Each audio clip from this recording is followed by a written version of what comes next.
શું તમને એ ખબર છે ગોડાદરા અને ડિંડોલી વિસ્તારમાં આવેલી પૂર્ણિમા નગર, કલ્પના નગર અને માનસરોવર સોસાયટીમાં લાખો રૂપિયાના રોડના કામ મંજૂર થયા છે?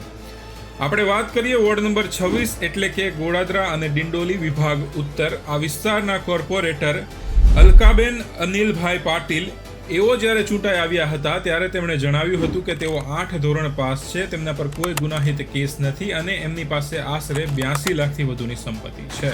હવે જાન્યુઆરી 2021 થી ડિસેમ્બર 2025 સુધીમાં પૂર્ણિમાબેને સુરત મ્યુનિસિપલ કોર્પોરેશનમાંથી 51 કામ મંજૂર કરાવ્યા છે અને જેની રકમ 82 લાખથી વધુની છે. હવે આજે 51 કામ મંજૂર કરાવાયા છે, એમાંથી 35 કામ રોડ સંબંધિત મંજૂર કરાવાયા છે, જેની રકમ 68 લાખથી વધુની છે.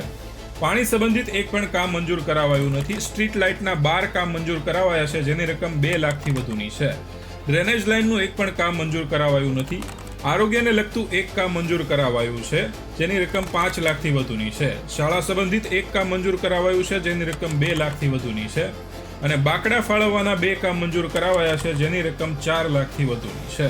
હવે અલકાબેને આ વિસ્તારમાં સૌથી વધારે ખર્ચ રોડ રસ્તા પાછળ કર્યો છે. તો અહીંના રોડ રસ્તા કેવા છે અહીંયા કમેન્ટ કરીને જણાવજો. બાકી સુરતીઓ તૈયાર થઈ જાઓ, ચૂંટણી આવી રહી છે.